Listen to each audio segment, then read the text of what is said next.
All right, what up, what up? Welcome to Believe in Rams, presented by FanDuel. You know me, Aaron Coscarelli, back with you, joined by two exceptional men who know a lot about the Rams. We're going to have a really great discussion. It's Met Gala Monday, according to Nick Hamilton of Nightcast Media, Ryan Anderson of the LAFB Network. Gentlemen, how are we doing? I'm terrible at math. I say this all the time. I'm like, it's been how many days now? Officially over a week since the draft. And I feel like we've all been on a Rams roller coaster. It's crazy to think that was just a week ago. I mean, it feels like forever ago and just yesterday. But yeah, I mean, it's had some time to digest all that information. And yeah, I mean, this team is in a good spot. So fun to talk about. Yeah, feeling fantastic. Like you said, the Rams are in full motion. It is official like a referee with a whistle. So it's going to be a very, very interesting preseason and regular season. All right. Well, you say interesting, Nick, and you were obviously in the room when a lot of, unique speculation was going on between Les Snead and Sean McVay, infighting. They're not on the same page. His demeanor, certainly a lot of us, it just was uncharacteristic of Sean McVay. But you don't believe now at this point, a week removed or a handful of days removed from the draft, that they're not on the same page, right?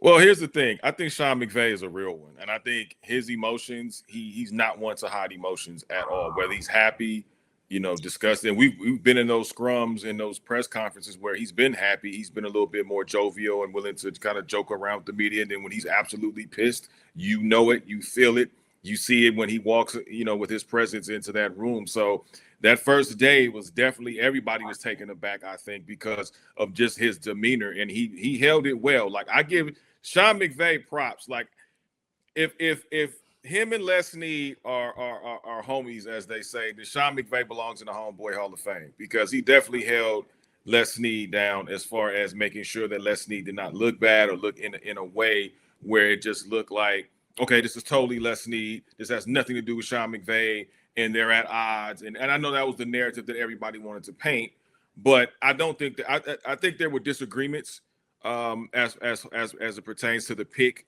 and who they picked. But I think after, the dust settled, you had time to clear your head. And that's why we saw Sean McVay come back and say, you know what, I want to clear something up before anybody even asked. He got in front of it. He explained it. He said, look, this is my guy, and that's true. I mean, listen, everybody's not going to agree on every single thing. I mean, I think that's just life. I think we magnify it so much because of these public figures that we hold in such high regard when they come to just delivering us information. But listen, they disagree just like everybody else does. I think it's just magnified because of who they are. And I think it was settled. And once the dust settled, hey, he still has players to coach. He still has a team to coach. So regardless if he liked the pick, loved it, hated it, he still has a team to coach. He still has a paycheck to get every month. So he's going to do his job to the fullest of his ability, regardless of who the pick was. See, that's a spicy take. I don't necessarily agree with Nick in that department, because I think they have to be on the same page. And I think it was less about the drama with Snead and more about he's got to be the one in the room with Stafford. I interrupted you, Ryan. Go for it. Well, I was going to say, it put McVay in a very tough position to have to, appeal to Matthew Stafford with active negotiations going on, make sure that, he's not too excited, for this one pick. But the idea that he wasn't in on the decision, that he wasn't for it, I think he was just in a weird position, and he can't hide his emotions. We've always said he's got a terrible poker face. Do you think that it's going to impact, Nick, the contract? Like, I think I asked you this, Ryan, but I'm curious your take, Nick. Does this speed up the Stafford contract discussions, or does it delay it in any way? I have to imagine someone in Stafford's camp knew this was gonna happen before it happened in some way. I don't know if it delays it. I don't even know if it speeds it up. It's interesting in the fact to this day that we still have not heard that Matthew Stafford has reached out to Ty Simpson. The fact that Matthew Stafford's wife was the first to reach out raised many eyebrows. And that's not to say an indictment on Matthew Stafford, because Matthew Stafford was probably like, look, I got to take all this in. I got to figure out what my next moves are. He's probably working with his team, trying to figure out, like you mentioned, about the contract situation, how we're going to approach this now that I'm coming off arguably one of the best seasons in my football career as MVP, probably since the Super Bowl run. And the thing about it is, he's got to look at that. I mean, he's got to look at it from a business standpoint now, not just solely from a player standpoint. Because first of all, we all know, let's keep it 100. Matthew Stafford's not going anywhere next season, or however long he wants to stay with the Rams. That's exactly, he's going to be the starter as long as he's healthy enough to compete and be the starter. But it's mind-boggling that you two, and I find it very, very interesting that you think that Sean McVay was just not in any type of disagreement with that Ty Simpson pick. I just find that interesting, because the fact that the man came out, I mean, I don't want to have a match present, because we all would have been on fire. That's how hot he was. I mean, it was Yosemite Sam type hot, the way he came in that room. I agree with you, Ryan. I agree with you, and on this point, real quick, I think that they came to some type of understanding. And I think they said, look, the overall bigger picture, this is the current picture. Let's look at the bigger picture beyond post Matthew Stafford, because we know Matthew Stafford is getting up there in age. And I think that's probably maybe what cooler heads prevailed, or, okay, you know what? All right, I got you. But I'm sorry. I am not one to believe that now, would we be having a different conversation if they picked him at 29 instead of 13? I think we'd be having a different conversation, or even in second round. Well, we all know who Sean McVay is. He wanted to trade up for Brock Bowers. He wanted to trade up for Colston Loveland. He wants those weapons, and the GMs and the coaches' priorities and timelines are different. The coaches are about the here and now. They're about this season. They're about winning right now. And GMs do have to prepare for the future. And, there are so many ties between Snead and Ty Simpson that, like, he was much more the Ty Simpson fan. So I'm not trying to disagree with Nick at all that he was 100% on board. But,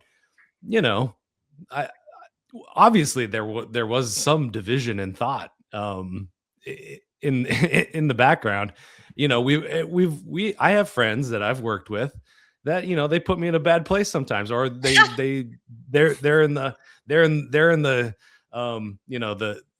the senior position. They're the decider, and I don't necessarily like the decision.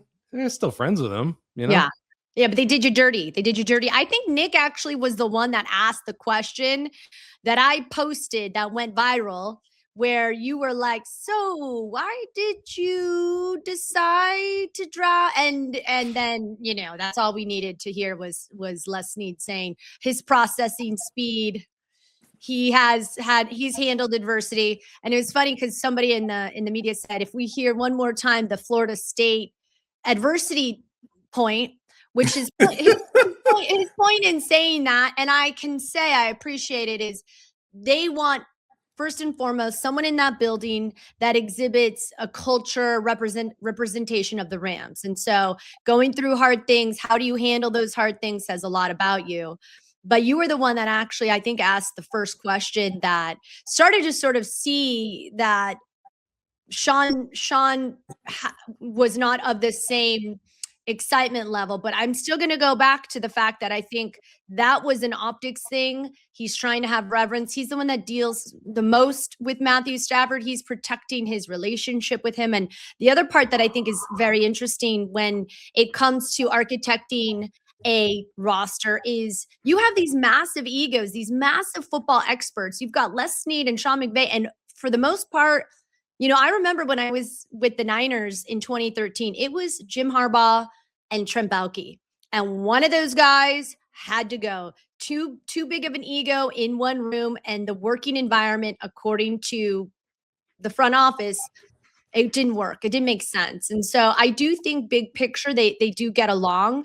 But that's why this season's going to be a very interesting one, because I think I don't know how you guys see it playing out, but I wonder how many times the media is going to say, ooh, Tyson, he's talking to Tyson. You know what I mean? Like, I just wonder if any of that's going to happen this season.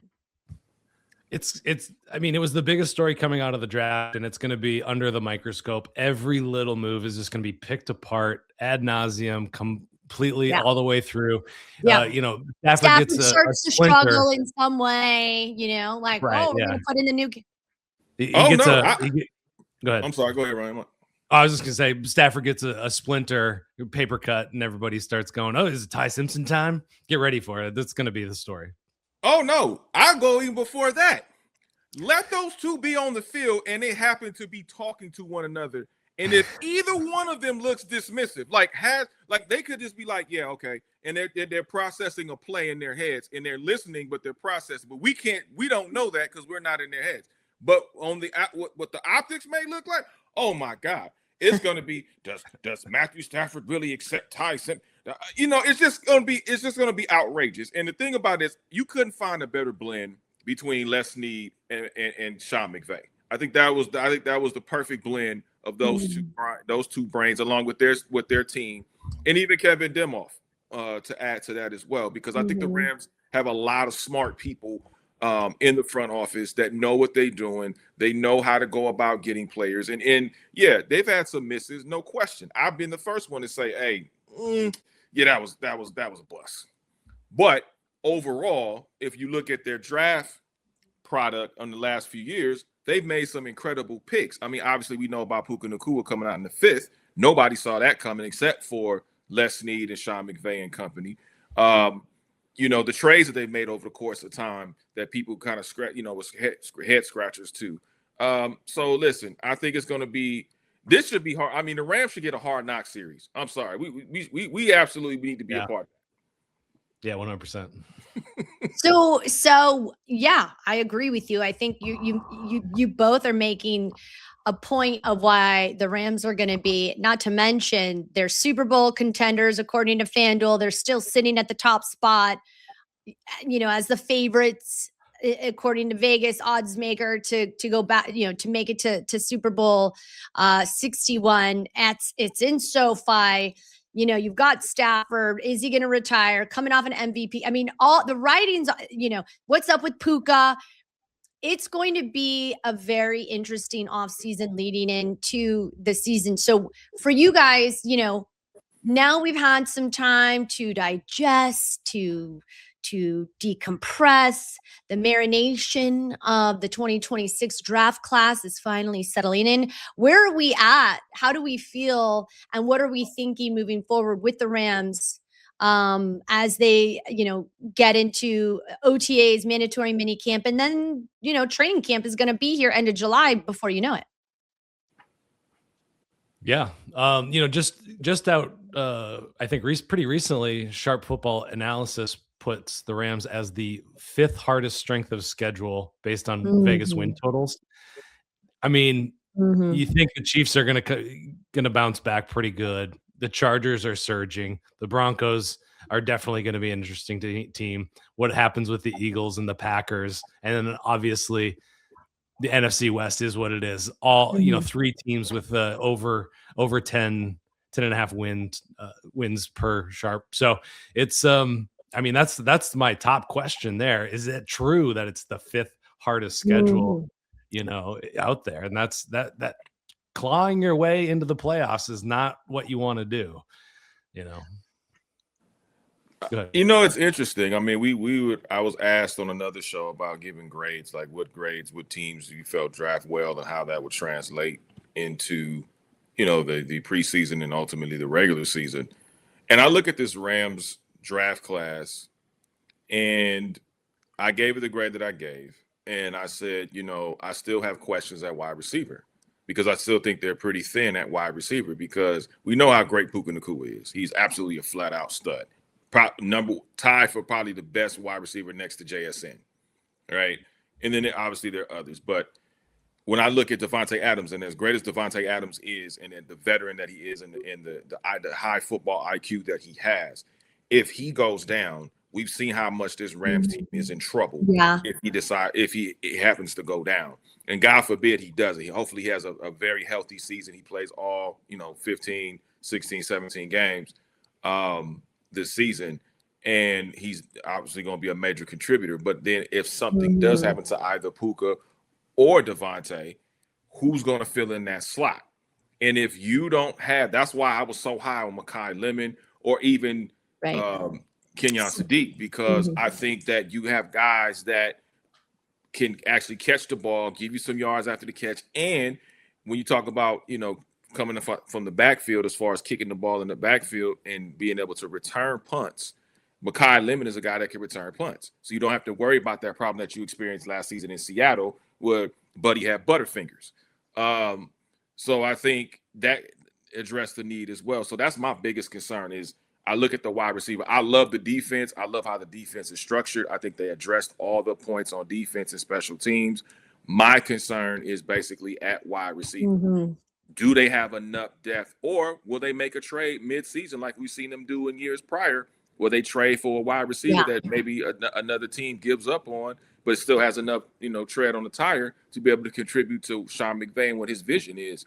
That remains to be seen. But when you go and draft a tight end, and I love Max Clare. I think Max Clare is a good player, as well as CJ out of Miami. I got a chance to watch a lot of Miami games, but are they going to be able to contribute right away? And under Matthew Stafford, while he's under center, not so much. Yeah, the lack of movement at wide receiver was interesting, which makes me wonder, is the tight end position, is Terrence Ferguson the de facto third receiver on this team? Last year, some impressive things that he made happen, kind of redshirted the whole season, was kind of a rotational player that rather than your top impact player. But obviously he's got that athleticism and the field stretching ability. He was used as their long pass catcher, very high average depth of target. So you got to wonder how is the tight end room being thought of as maybe an extension of the wide receiver room, obviously moving away from a bit of 11 personnel, but I'm just very fascinated. And we talked about it post draft, but like the fact that they don't have a Tutu Atwell type guy, just getting bigger and bigger. CJ Daniels is a big dude, more tight ends. It's kind of where the league is going. So, but I think it's a great point and still a great question. And everybody wanted to see another wide receiver on this team. And why not? Why wouldn't you want it? But I think they're going to be pretty aggressive with 2027 draft picks to make sure that they're maximizing specifically this year. So I think that, it may not happen until training camp. It might not happen until the season like they did with Von Miller and OBJ in the Super Bowl run in 2021. But I think that all of those picks are probably up in play. And what does that mean in terms of mortgaging the future? Can they rebuild on the fly again? That's a question for another day, but all those contracts out there still in the back of my mind. Listen, I'm all for, if Justin Jefferson wants to head out west, I'm all for. I'll rent the U-Haul. Come on out to LA. I'll rent the U-Haul. It's a little cold in Minnesota anyway. You want the sun out here in LA. You want to be around this organization, and then if they have to give up a few pieces, what? Been real. Well, not to hijack the show, but one of my big concerns is depth at edge rusher, and I think Fisk and Turner are going to be used a bit more. I think the interior is pretty interesting in a good spot anyway. But that edge rotation, I think Young and Verse got pretty exhausted towards the end of the season as the attrition really set in. So, I think Josiah Stewart has a lot of upside and good potential, but, I think if you're looking for a trade piece or adding even one of these veteran mercenary edge rushers is kind of where my head is going. You don't say about Verse, because he had one good play per game in the playoffs. He was a milk carton all-star. Ooh. So he needs to step it up. No, I'm serious. Listen, I will say this in the locker room, and he knows it's true.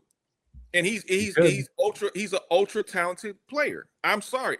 Jerry Verse is one of those guys that when you rotate him around, he is a serious threat to the ops. And when you're able to when he utilizes his strength and his ability to be able to cause problems to opposing offenses, he's a nightmare. He's a nightmare. He was fantastic in the regular season. I don't know what the hell happened in the postseason. Well, that's what I was going to ask. What do you think the issue was? He was gassed. Is that what you're saying? Is you're trying to say? I think that's part of it, but I think, never high sack totals. Is he going 100 miles an hour at the wrong times? Aaron Donald on the record saying, I didn't go full strength all the time, but when he got that one-on-one, he was going to take advantage and make a game-changing play in that moment. Also, to Nick's point, the playoffs, this is it. This is where you have, and this is his year. I mean, does he get a big extension from the Rams if he doesn't take a big step forward? Simply in sack production, we know what he can do from a pressure standpoint, and that's great. But no coach is going, hey, if you don't want to sack the quarterback, if you can't get to him, don't worry about it. They want him. That's what he's on the roster to do. And so this is his year. Everybody was like, it's the back end. They're not doing enough. They're not protecting. Well, you don't have that excuse anymore. You got to get to the quarterback and get there fast. And he's got to, but I do think bringing in a rotational guy to give him some plays, off the field so that these guys don't have to play as much football as they do over 20, 21 games. It just wears on the body. Even a young guy like Young's not too young anymore, but Verse even. So Jared Verse is big time, man. That he's got to have a breakout year, but he's so big time. I mean, this is why we're talking about him, because the level of expectation is there because we know what he can produce, and that's why I'm pulling for him.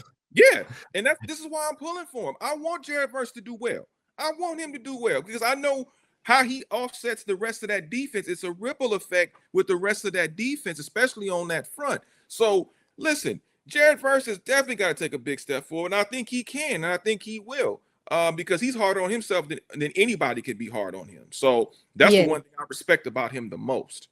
Yeah, he is. He's very vocal about I can do better. I think he's still kind of finding his form in terms of growing into the expectation, because I agree with you. I've heard him over the course of last season inside the locker room calling himself out first and saying, I should have done this, I should have done that. So I don't know, maybe there's a mental or an emotional, like, he needs to grow, but I also think the moves they've made in the secondary will help out that pass rush that, they didn't necessarily have last year, that now maybe a McDuffie, a Jalen Watson, and Quentin Link. But you certainly saw, to go back to your point, Nick, with injuries, we saw it with Quentin, but certainly we saw it with Devontae, that when Devontae's not in the lineup, I believe he was not available.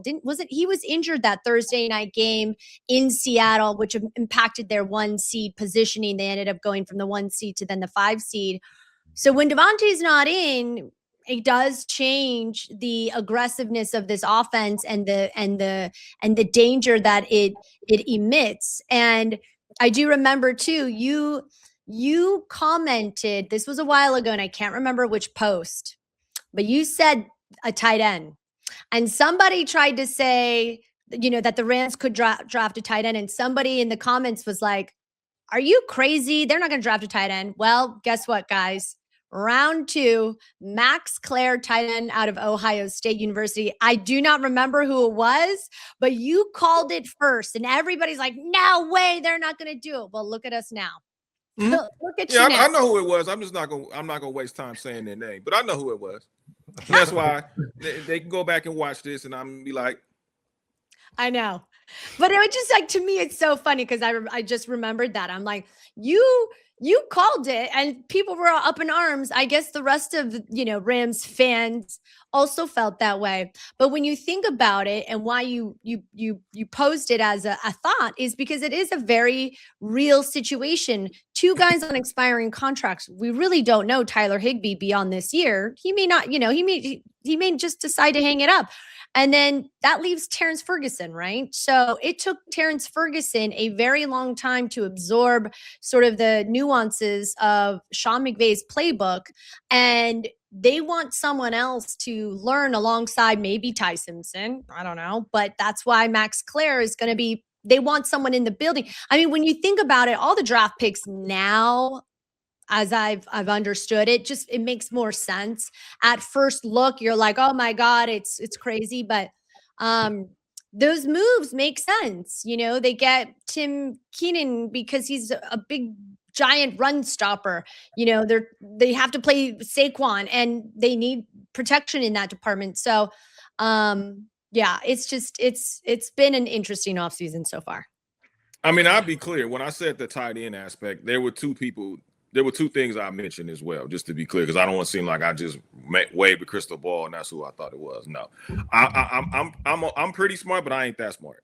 I was thinking of, obviously, if we couldn't get Mekhi Lemon, because if Mekhi went ahead of where the Rams were going to pick at 13, and obviously you got to have a backup plan. So I'm like, okay, if you don't get Mekhi at 13, then you go after Kenyon Sadiq. Claire could be a far distant. I thought maybe he may be the third option, you know, in that space because of the needs that they were going to be able to go about looking at. But I mean, they needed offense. They needed somebody that, like I said earlier, that they were thinner than a runway model at wide receiver. And so when you look at what they need to do, and like as Ryan mentioned, if it's true to have the fifth most difficult schedule in the NFL, and everybody's going to gun for you, not name the Seattle Seahawks, who obviously won the Super Bowl. I mean, the target is just as big on your backs as the reigning Super Bowl champions. So you're going to have to load up like you know, nobody's business. And you're going to have to load, you make sure the cupboard is not bare. Because at any point, if it does, you could suffer. And like we saw last season, Aaron, you mentioned, he went from you know, as Jay-Z once said, went from top 10 to not mention at all. You went from 1 to 5, and then you just coasted your way in there, and you unfortunately got beat by a better team. And that can't happen this year. This is all systems go. Everything is thrown in the pot. You got the Super Bowl in your backyard. It's Matthew Stafford's Hollywood ending to ride off in the sunset with, in my estimation. Yeah, and the cupboard's bare thing really rings very loudly. You know, the season's long, the attrition is real. Guys get injured. You know, that's why like the Keegan Trost addition I thought was so smart, getting a guy that can play tackle or guard, probably better on the inside. But I was thinking, going through the depth chart, what if Coleman Shelton goes down? Like he's played 90 plus snaps, over 1,100 over the last 3 seasons, hasn't been injured, very, very steady. But like we saw when they tried to move Steve Avila to center, when they were the whole Jonah Jackson thing in 2024.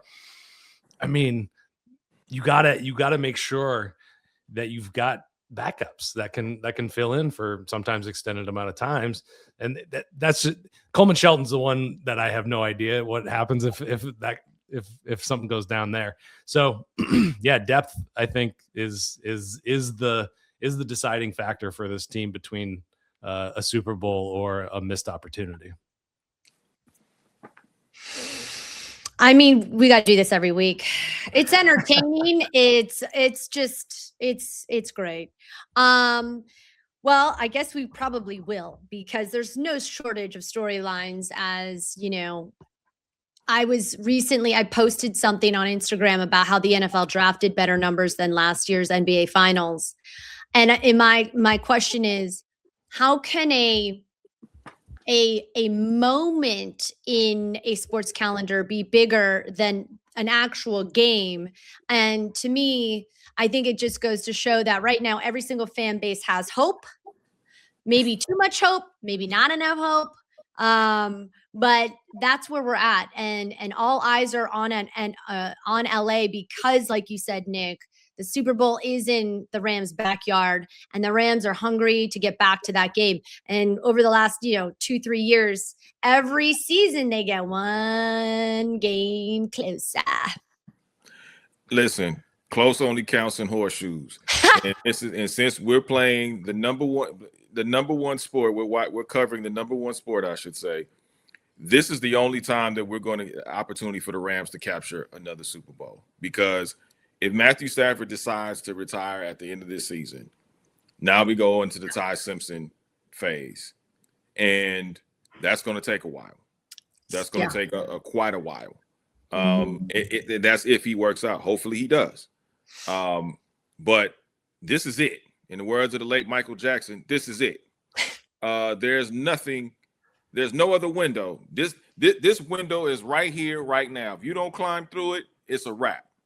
So they've got to do everything they can. And like I said, it would not surprise me mid-season if they decide to make some trades for whatever reason, whether they're going on maybe a slight losing streak or they just want to improve at certain positions to be able to say, okay, we need some more depth as we get, to the grueling part of the schedule of the season. Fortunately, they take the Australia trip early, so they have plenty of time to get over the jet lag and the travel and all of those things in the beginning, which was very smart of the NFL to do. I thought that was very smart of them to do.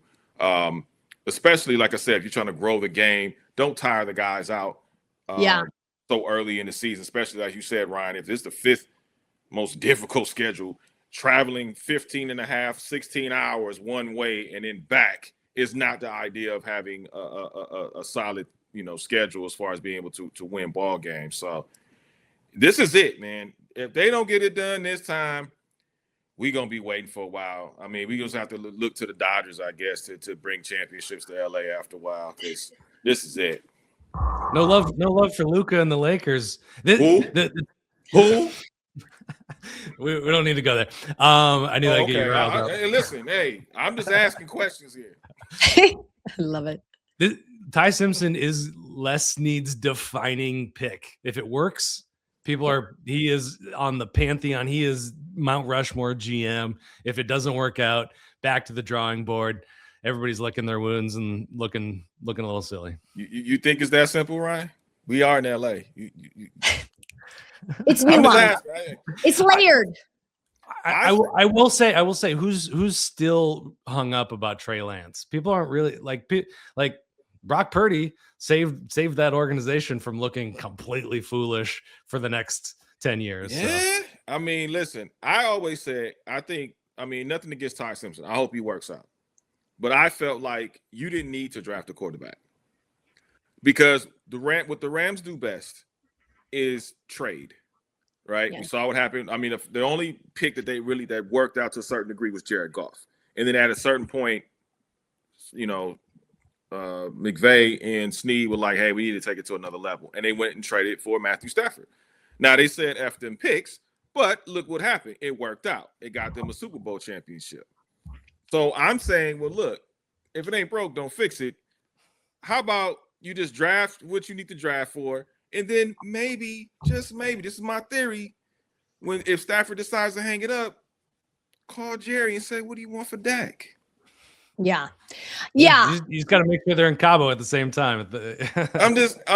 You imagine Dak under Sean McVay's offense?